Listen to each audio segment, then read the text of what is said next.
Good evening. Good evening. Hi, Mel. Oh, yeah. Hi. Good to see you all. Yeah, good to see you all in person. Okay, so this evening we were going to have Gilda Kirkpatrick joining us. Unfortunately, at the very, very last minute, she messaged me and said that she woke up this morning and she has lost her voice completely and she was still in bed. And that was at, I don't know, 4:30 in the afternoon. So given she's actually lost her voice, probably having her appear on a video stream is not a good thing. So we've just had to urgently reschedule her for later on and when she's feeling well. But in the meanwhile, that doesn't stop us from talking about what's been going on. So the reason why we had Gilda brought on was because there's this situation exploding in Iran to the extent that Christiane Amanpour was going to interview President Raisi in New York, I think overnight, because he's there to attend a UN meeting. But he didn't turn up. So 40 minutes after her scheduled start of the interview, President Raisi sends an aide and says, Ms. Amanpour, only like one of the best, most important foreign journalists like ever, and says, no, you have to put a headscarf on. And of course, Ms. Amanpour says, oh, hang on. This interview is taking place in New York City. We don't do that sort of thing here. And he just didn't show up.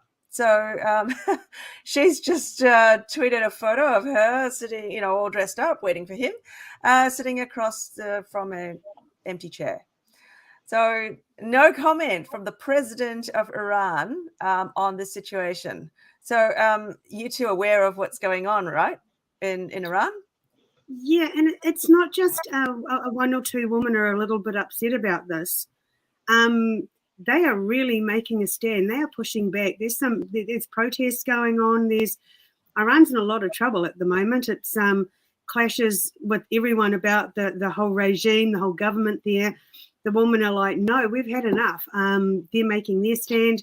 So yeah, it's not a little thing. It's just that I guess with the mainstream media we have here, it's not something that is highlighted as much, but it's actually a real big event that's going on over there. Yeah, it's absolutely massive. I mean, it kicked off at the start, really, of, I guess, last week or the start of this week with the murder in the hands of the, I guess, religious police, where a 22-year-old woman was arrested. She was beaten in public because she was not wearing her hijab, her headscarf. And then she was then beaten while in custody to the extent that she died. Now, this whole issue of wearing headscarves and the religious police is not new in Iran, obviously. It's been going on for 40 years. But it seems like the women have finally had enough. And this is not the first death for this. Since this young lady's passing at the start of this week, the protests you've talked about, Mel, have resulted in numerous shootings and other deaths of protesters, both men and women. And now people are calling for the replacement of the Khomeini with the Shah, I guess, to bring back the monarchy. So, yes, big news in Iran. And of course, it's got all kinds of implications for women's rights. Because, of course, before the Khomeini came in, Iran was a very progressive country with photos of women just wearing Western clothes and living normally. But since then, it's all headscarves, etc. So we're now heading into we have to keep moving on because we've got so many topics tonight. So we're heading into a long weekend, of course, and Monday is a one-off public holiday for us to mourn the Queen. It was obviously a very, very big event, and because we've had a lot of discussion in New Zealand about whether or not we should have had that one-off holiday at all. What do you think, Leah? Well, can I just go back to the last topic because we have a lot of women's rights here in New Zealand, and the issue that I find is our Prime Minister was very keen to put one on as soon as the Christchurch shooting yes. happened, and the women were put aside. This was the virtual signaling that I see here, and we've got women who are willing to die for it over there to not wear it, and that's their sign of freedom. Here, Absolutely. was instantly put on, and this is the kind of thing that we have here in New Zealand. Where are the women's rights gone here? Yeah. Well, that's why I'm asking. This is the kind of thing that we are having to address here in New Zealand. Where are women's rights here? we've got a few videos, I think, that have been circulating on social media just to show the extent of these protests. I mean, this is not isolated; it's spread right throughout the country, Iran, and it's in all the cities. Women are burning their hijabs and even cutting their hair. This is a significant.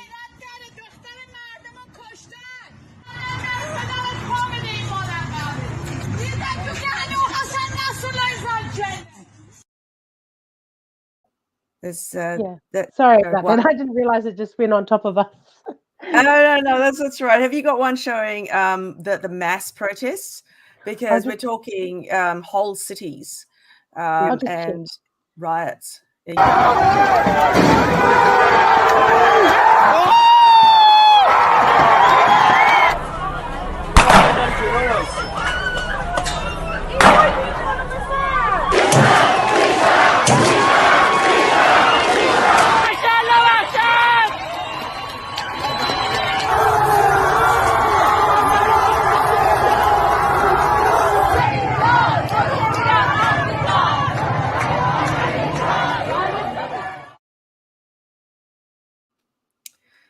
What's also significant about those videos and what's been going on in Iran? Yeah, I know. Here we are back on the topic.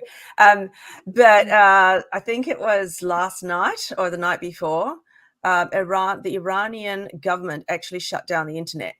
So all the videos and things that we see now were all taken and posted prior to that. The reason why the government shut down the internet was supposedly, ostensibly, to sort of calm things down. But of course, it also stops news of these sorts of things going on and getting outside into the world. I'm just wondering from you both, any news here in the mainstream media? Did anyone report it? I don't know. I'm terrible to. I can't answer these sorts of things because I don't watch mainstream media. I haven't seen anything. No, it's been more on Telegram and channels like that I've seen what I've seen, and this is huge. This is absolutely huge. I mean, all I'm seeing at the moment, all I'm seeing is what's going over and what some reporter swore over with Jacinda. I mean, meanwhile, what's really going on in the world. Yeah, I won't go into other subjects right now, though. Stay focused. Yeah, sorry, I didn't mean to. Okay, we can go to our next subject. Okay. Next subject. So the public holiday on Monday, and the impact on businesses. Huge impact. But who cares, right? That's what we've come to. Who cares? What's another holiday? The only holidays to people are those who are working, and they will probably lose their jobs because this is what we do. It's just like, let's just create another holiday. I'm glad it's a one-off, though. Wow. Oh, it is a one-off. What do you think, though, when people say, well, it's not really all the time. The Queen, we don't change the monarch all the time. So it is just a one-off holiday. What do you think? Well, I mean, the King is, 70? I mean, this is, who knows? Yeah. What do you think, Mel? My internet's playing up. Okay. So for me, from a farmer's perspective, I work every day anyway, so it doesn't matter. It's still got to be done. Work still carries on. Regardless, what's interesting is one of the side stories that has accompanied the Queen's funeral in London. So there's quite a amazing video has emerged of Canadian Prime Minister Justin Trudeau, who, when the video first emerged, everybody thought it was a spoof, that it was fake news, but in fact it wasn't. And it really was Justin Trudeau getting drunk in his hotel the night before the funeral in London, and then singing in the lobby Bohemian Rhapsody. So, Queen, right? Very loudly. Most people would say that's not really appropriate for the head of a country who's supposed to be there to represent their country, to attend a massive funeral, a world event the very next day. So I think we've got a video that the link I've sent on to you on our group chat, Leao, that it would be great if you could put on. Okay. It's a Canadian Conservative MP named Garnet. I think, what is it? Garnet Genui. And he has chosen to criticize Justin Trudeau in two ways. In a single speech, he's criticized his spending, so his fiscal mismanagement, because Canada is suffering, as a lot of countries. But he's also chosen to try to criticize Justin Trudeau's behavior while in London, all in the same time, but in a very, very clever way. So just a bit of a... I'll probably get Elliot to bring that up. Sorry, because it's still in Twitter form. I can't transfer it over. I'm not that clever. Okay. So we'll put it on a bit later. The audience have been asking who you are, and same with Mel, because we don't get to be interviewed with you very often. So maybe you can introduce yourself, because I'm seeing notes and asking who you. Sorry. So I'm one of the contributors to the Daily Examiner, Victoria O'Brien, and I have had to take a small leave of absence from writing for the Daily Examiner, because I've had a series of family and personal bereavements, and I'm also a farmer, so now is calving season, so it's pretty much full on. So everything to actually get you in this is actually very, very unique and special. And now is also, yeah. And I used to, before I had my little leave of absence, I wrote those articles on Nanai Mahuta and her entangled web that is woven, which of course, I mean, is one of the topics we're going to talk about tonight, right? Which is that the Public Services Commission has decided to agree to investigate, has agreed to investigate. Now, I'm not sure how thorough that will be or what kind of result we'll get, because I have my doubts. Call me cynical, but I have my doubts. Isn't this the same group that investigated so-called Dr. Sharma's claims of bullying and found nothing to investigate? So I don't know. I could be a bit cynical there. No, you know what? You are absolutely down the road. We're all cynical. We've become like this. 2022 is just like, okay. Sorry, Mel. I was just saying to Victoria that there's a few people on here who have been asking who you both are. So maybe you could introduce yourself, Mel.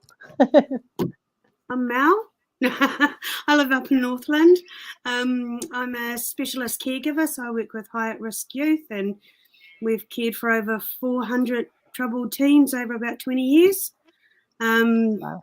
Yes, any youth crime topics and stuff like that. That's sort of my passion, or my depression, I guess. It's pretty sad what's going on out there. So, yeah, just part of this awesome team.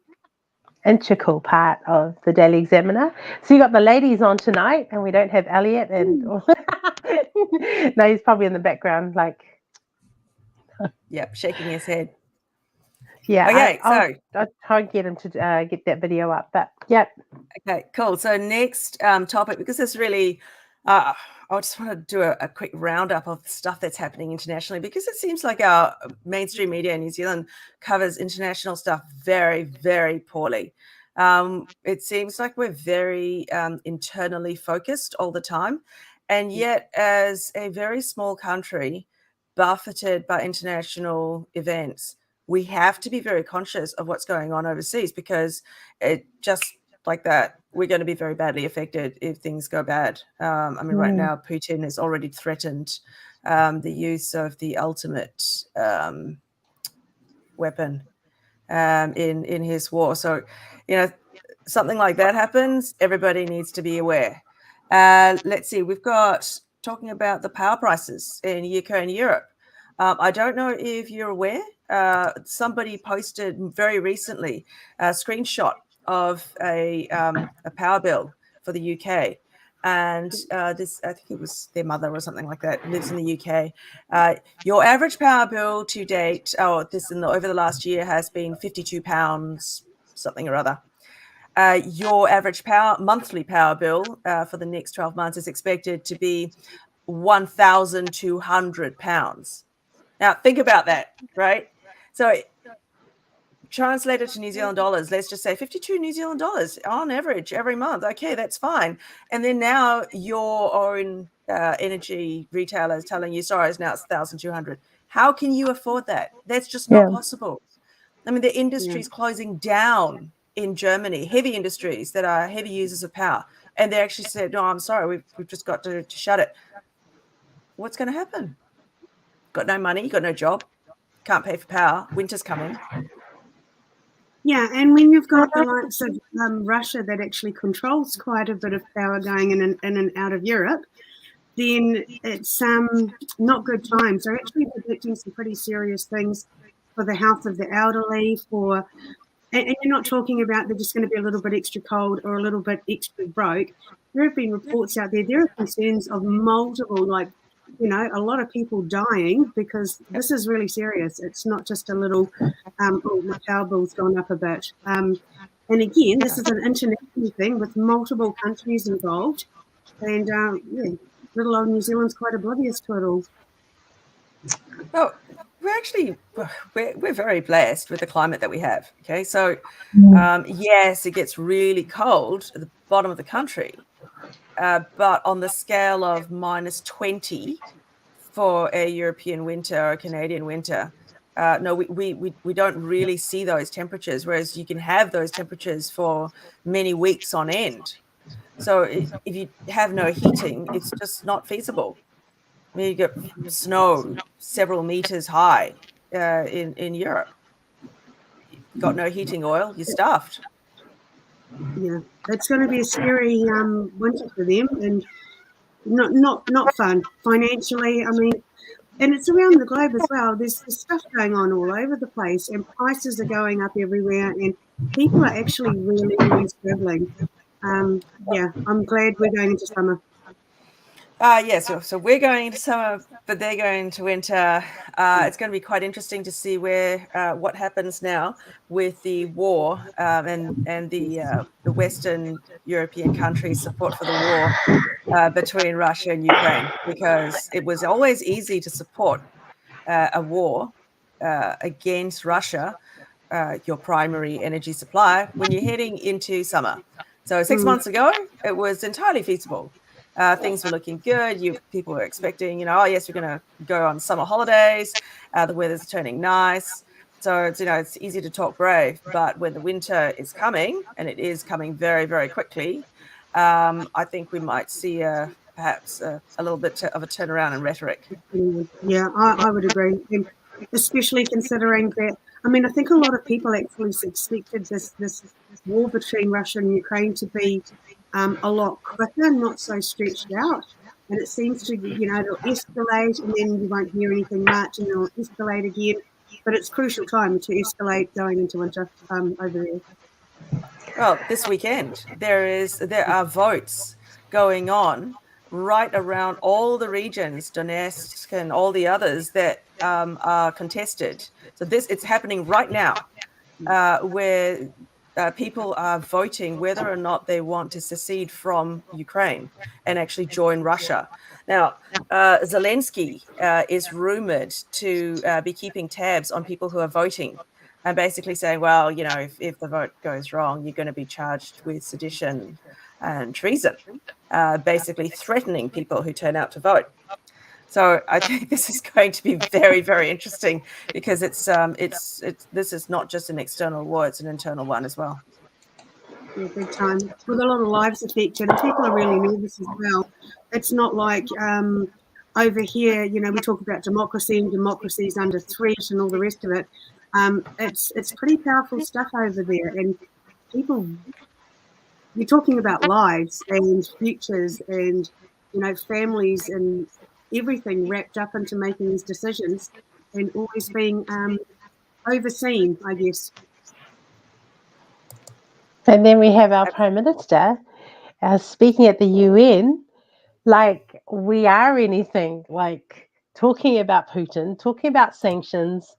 And I'm like, dude, are you actually speaking for all of us? I don't think so. We are like a flea on a hill comparison to what Yeah. The audacity of a prime minister who has nothing to give. And we don't even have, enough military to even. I'm just like, okay. But She is such an embarrassment. We need to concentrate on this hate speech stuff on the internet. Oh yes, but see, Mel, who defines what hate is? Well, as long as it's them, it's fine. I think that's what they're thinking. It's their way or the highway. Yeah, so that's what we have overseas right now. So, kind of linked to that topic, some Rebel News has been reporting quite extensively, because Rebel News is based in Canada, has been reporting quite extensively about a particular teacher in Ontario. Now, I first put it up on my own Facebook page, and I had at least one person say, oh, yeah, if you believe that, I've got a bridge to sell you. No, but it is actually true. I don't know if it's possible for you, Leao, to put up that photo. Okay. It's the teacher's name is Kayla Lemieux, and she works teaching. I think it's a shop class, basically. I think it's either electrical or woodwork. I'm not sure. And the thing about Ms. Lemieux is that she wears very, very short skirts, very revealing clothing, but she also wears prosthetic breasts. And her prosthetic breasts are so big and her tops are so see-through that it's causing quite a bit of a stir. And to top it all off, no pun intended, Ms. Lemieux is actually a biological male. So Ms. Lemieux is very, very tall, is very obviously retains quite a lot of male characteristics, but is wearing almost a fetishistic outfit. And the school board has been vehemently protecting Ms. Lemieux. Never mind that if a female teacher actually turned up to school dressed like that, she would be fired. This is just not appropriate work attire. I don't think there's any female teacher who would dare turn up to school like that. You just wouldn't, because you want to be taken seriously. But in this case, Kayla Lemieux has no such qualms. And she's turning up to school dressed like this, being protected by the school board. Now, it's all sort of culminated in, because the students have been taking videos and photos and posting them up and saying, I can't believe this is happening at school. This is unbelievable. Because you have to realize this is start of term, right? September's the start of term in the Northern Hemisphere. So students haven't seen their teacher like this before. It's just happening now. And so now at the end of the week, we've had this whole week of this, suddenly all the parents are now aware of what's going on, and they're protesting outside this Ontario school. So how do you say then, what is hate speech? Yes, yeah, that's it. Photo. Yep. That's it. You found the you found the photo. That's right. So you can see the very large prosthetic breasts, and this person is in a sort of a workshop situation where it's probably even a health and safety issue. So it is. I saw him trying to chop something. I mean, use a chainsaw, and I'm like, okay, women sort of who have larger breasts. Okay, I'm gonna say it. Actually, have learned to know how to adjust themselves. But seriously, he looked like he looked like they were gonna seriously do something, you know. but they're prosthetic, right? So you But probably may not feel the self-preservation that we might. shameful. The thing is, it's time now for the parents to say this is enough. We are sick of your woke, bringing this to, protecting. What about the protection of the boys' eyes? Like seriously, these boys are just like so uncomfortable. They look uncomfortable. Well, Any of the kids uncomfortable that this person is deciding that's how they're going to be. Well, we're going to have next tails or them dressing up as cats. This is the thing. This is our teachers, not the students, right?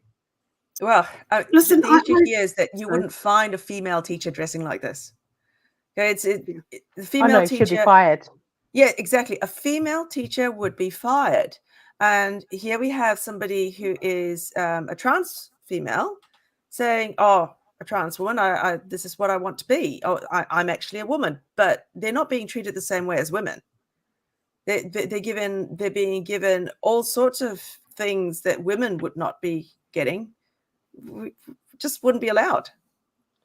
Do you think that the schools are afraid of it? Afraid of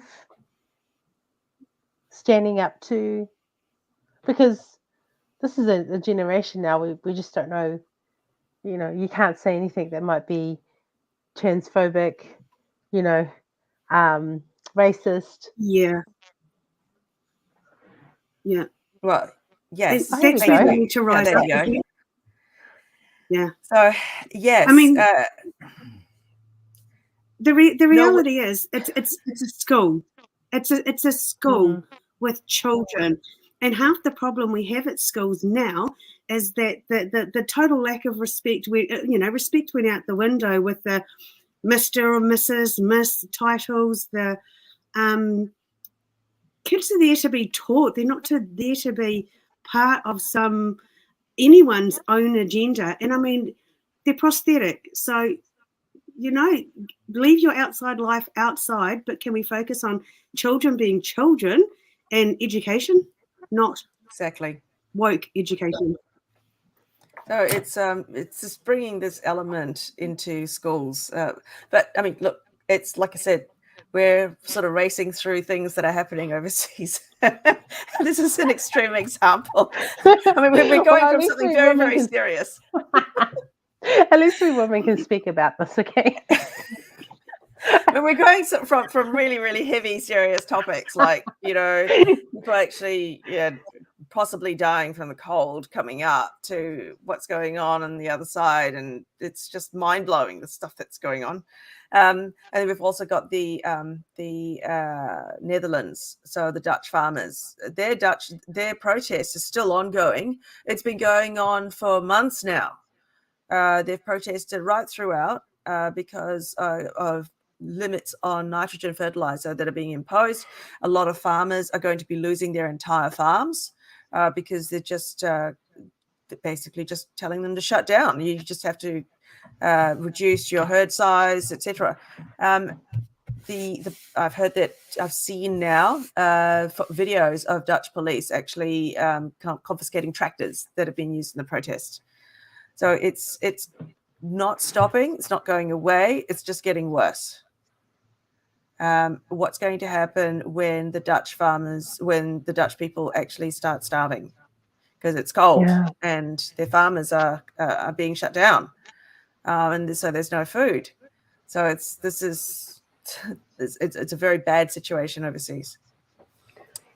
Because then who is in control of it if they are losing all of this?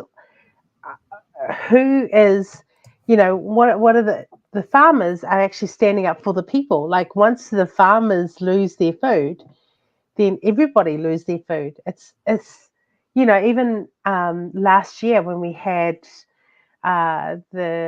was it groundswell was there you go. Oh yep, here's the video. Does it have sound or do we just talk through it? Don't know. Het is eigenlijk van de laatste. Dus blijf dit doen. Mensen, ik ga even de livestream afsluiten en wij komen later terug. Ik vond dit even te belangrijk om niet in beeld te brengen. Dus bij deze, jullie zien het. So right at the start of the video, you could see all these tractors being loaded up on a flatbed truck, being taken away. That's the reality of our world right now, eh? Yeah, absolutely. We're tucked away at the end of the world, and we have the luxury. Our dear leader has the luxury of jetting around and wagging her finger at everyone and telling them how to live. I think we probably need to focus a little bit more on the problems that we have at home, and realize that everybody's got really major issues. I mean, like seriously major issues, and it's going to impact us very quickly. We need to get our own stuff sorted. I think you wanted to have a chat about youth crime, Mel, because that's something that you see reflected in the kids. Of course, we've got all our ram raids to get sorted. Many of them are being carried out by youth who know that we're being used. Some of them, I think, are being used by adults because the adults know that the youth will simply go through a revolving door. They get caught, the police can't do anything, they get kicked out. So-called have social intervention, and that's it. They just go back out and commit the crime again. Over to you, Mel. Oh, absolutely right. I think this perceptive from a lot of people that, it's disgusting. They should just be locked up. They can't be locked up. The lockups are full. That's the reality for youth residential centres. They're full and they have waiting lists.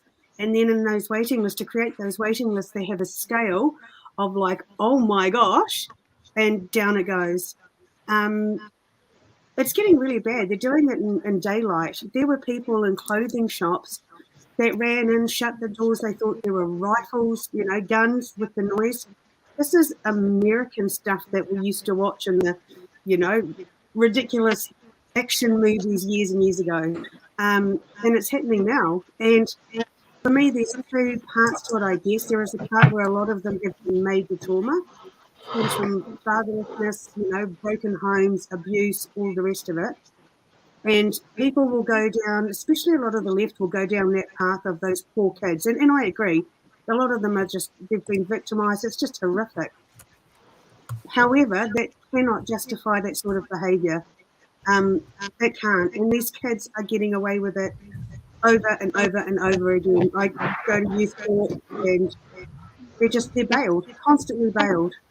It can take, a youth can be bailed, they can run away or abscond or whatever, and they get 3 chances before they're held accountable for their bail that they've not completed. And then it just keeps revolving over and over. Our system is so incredibly broken. It's actually sickening. And it's not just the kids to blame. It's the government. It's these policies that have empowered these kids, that have disempowered parents, caregivers, teachers, the police. They've allowed it to happen. And if they don't get on top of it soon, it's not going to get better. These kids are all over Instagram. Look at what I'm doing. I see pictures of cars. They've taken out the ignition. It's just all fun. And if you're under 14, there's literally no consequences. My son was working as security for one of the shops in the mall, and he said that the security guards, if there were kids there that were stealing things, the security guards couldn't actually tackle them down or anything. Nothing. So they literally, there's nothing that they can do. And he managed to not wrestle him down, but get his stuff back for the shop. But this is the consequences. I actually saw someone at Kathmandu walk in. Like, this is me. I'm just like trying to find a jacket for my husband. Walk in, pick out like 10 things, hold it, walk right out, and there was a car waiting there. And my mind was like, if she tried to tackle the woman, that would have been something different. But this is out the door, and I'm watching this going, what do I do? And they'd already like taken off. But this is the stuff we used to watch when we were younger in the movies. This is reality. This is our reality. Young people. California introduced a little while ago a law which allowed, I think, thefts up to $1,000 to not be prosecuted. So, we don't have that here, but they've just basically seen thefts go through the roof since that law came in, because it was like, oh no, well, we disadvantage the youth or poor people. What about the business owners who've actually had to go out and put all that stock possibly on their mortgage in order to sell it, but have now just had it taken away? It's simple wealth transfer, if you call it wealth, stealing from one side to feed to the other. And these people will be taking that stock. Are they going to use it for themselves, or are they just going to sell it on because it didn't cost them anything after having stolen it? So I wonder if we're going to see the same thing here. I mean, it's basically an admission that you can't do anything. Exactly. And it goes even deeper than that, because you've got all this mental health coming through. All the mental health numbers are rising amongst our youth. So you've got fetal alcohol, you've got fetal drug. There's still not a lot of research on fetal drug. But with fetal alcohol, some of the severe ones, their whole frontal lobe, there's no remorse, none. So you add no remorse to you can keep doing it because there's no consequences for your actions. Oh my gosh. But these victims, people are losing their livelihoods, their jobs, they're, living in fear, they're having nightmares at night. They've got their own trauma that they have to deal with for a long time. Go to counselling, it affects kids. And these kids are just undeveloped brain, it doesn't compute. So, what is your view when, I guess, community leaders such as Sunil Kaushal, who's actually standing for local body elections? He's a fellow in the Indian community, and he's been interviewed on TV a few times. And he says that some Indian shopkeepers have approached him to say, what can they do? Can they start arming themselves? What do you think? I think it's going to get to the point where people are going to take things into their own hands regardless. People have had enough, and it's happened in the past. I think I can see why they would want to do it. It's also a dangerous, when you're that heated in that moment, having worked with so many kids and there are situations that come up, and your emotions are really, really heightened, and they are kids. But no one else is protecting these people. No one else is protecting these victims or actually putting things in place to prevent them from being victims. So, of course, people are going to start vigilanting. They are. They're going to unite the communities, and they're going to do, they used to have neighbourhood watches and stuff. I think people are angry and beyond the let's drive around in a car and just be nice. People have had enough. I think at some point, at this rate of violence that we're starting to see in New Zealand, any one of us can be caught in the crossfire. We could be just walking into a mall, and then huge things. We have to actually mentally prepare ourselves for things like this, because it's in our backyard. You know, we have the helicopter overhead. We see police, you know, rushing through every single day. It's become our reality. So at some point, we may be caught in that crossfire. What are we going to do? You know, well, it wasn't very long ago. Questions. It wasn't very long ago, was it, that we had a young person stabbed in the neck in Henderson Mall, and at the time the reporting was, yes, it's completely out of the blue. It was just a mob of teenagers walking past, and they saw this kid standing there with their grandparent, I think, waiting for an ice cream, and the kid just got stabbed in the neck. And he wasn't facing them, he wasn't talking to them or anything, but they were just wandering past, and the kid got stabbed. So it can be as random as that, and that was just Henderson Mall quite a few weeks ago. Yeah, I think my understanding is he was rolled for his shoes. Oh, okay. That does not make it better. No, it doesn't make it better at all. No, it's unbelievable. So it's your shoes. Somebody doesn't like the cut of your jib, basically. You know, you just look the wrong way, or you've got, I don't know, a watch that they want. Oh, we've got an answer right here that's just come up from save money, save your life, and stay away from malls. Well, there is that. Very too. Good. There is that. Yeah. There is that too. So yeah, it is pretty scary. Do you know what's going on, by the way, in the UK Midlands? So centered around Leicester. So what's happened is there are groups of Hindus versus Muslims versus Hindus, and it's been going on now for quite a few days. All of this week, it's been going on. Mobs, flash mobs, just suddenly appearing and fighting. Pretty violent fights too. And it started with, I think, a football match, and someone alleged someone said something or did something, and then it was later proven to be something else. And from then on, it's just escalated. So you'll have one fight appearing in a town, and then in, I don't know, just a few minutes, suddenly there'll be thousands of young men from both sides, Hindus and Muslims, all coming in from all the surrounding towns, all coalescing together into a massive mob, and everybody's fighting. And you see all the very, very thin blue line that is the UK police, just a handful of police really trying to disperse this mob. The mob disperses, and then they go into the next town and do it all over again. Businesses are suffering. Their businesses are going up in flames, houses. There is a video, in fact, of a firefighter having to choose between putting out fires and then breaking up a fight that's happening right at his feet.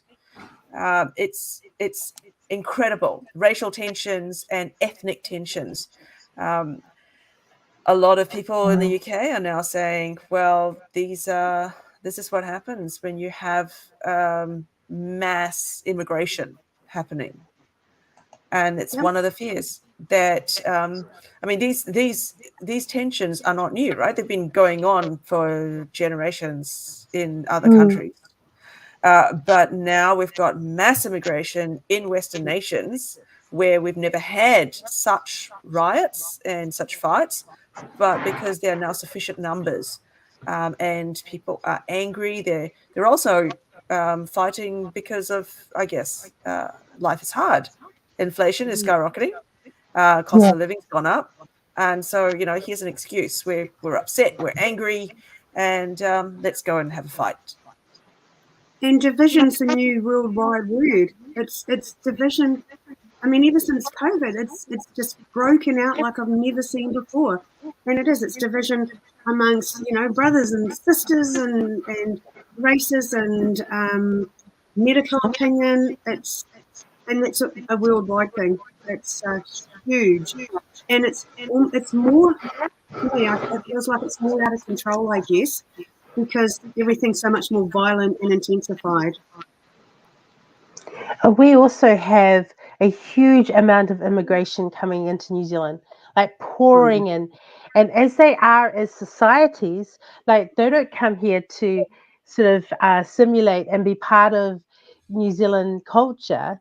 They bring their own culture and they have their, and then they, in Australia, there's loads of streets that people can't even go there anymore because there's so many gangs and people. Is this happening in South Auckland? Is it happening in West Auckland? We don't know yet. Is this our slow version of defunding the police? These are some of the questions we need to ask, because if they have been told not to prosecute, is that our version of defunding it, doing it the gentle, slow way until what are the police for but to do the work of the government? It's crazy. It is absolutely crazy. I'm just asking the question, like, is that what we've come to? It's all very serious. But look, it is now 10 to 9. I thought we could, if Elliot's still listening, if he could sort of finish up with the video of this this Canadian Conservative MP.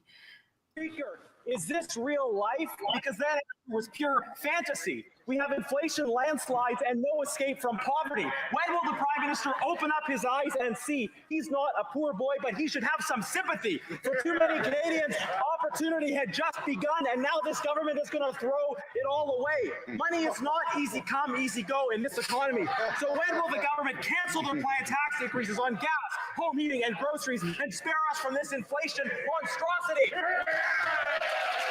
The Honourable Deputy Prime Minister. Okay, I don't know if you could hear that. I don't know if you could hear that, because if you pay attention to the words. Is this real life? Because that answer was pure fantasy. We have inflation, landslides, and no escape from poverty. When will the Prime Minister open up his eyes and see he's not a poor boy, but he should have some sympathy? For too many Canadians, opportunity had just begun, and now this government is going to throw it all away. Money is not easy come, easy go in this economy.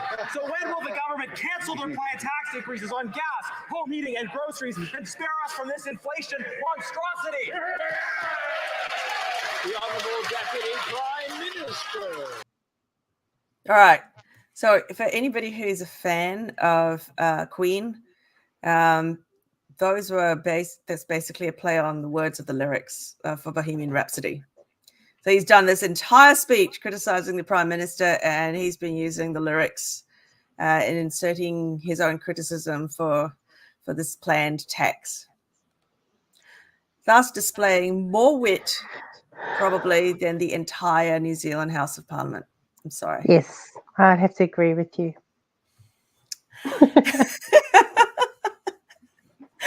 Anyway, that's, I guess, pretty much the end of our session. Keep it short and sweet. A huge lot of stuff to get through. And till next time, and hope everyone has a really nice long weekend for anybody who can actually enjoy it. Jenny just said, I was thinking it sounded like a rap. But this is our wrap, and we're done. Thank you, guys. All right. See ya.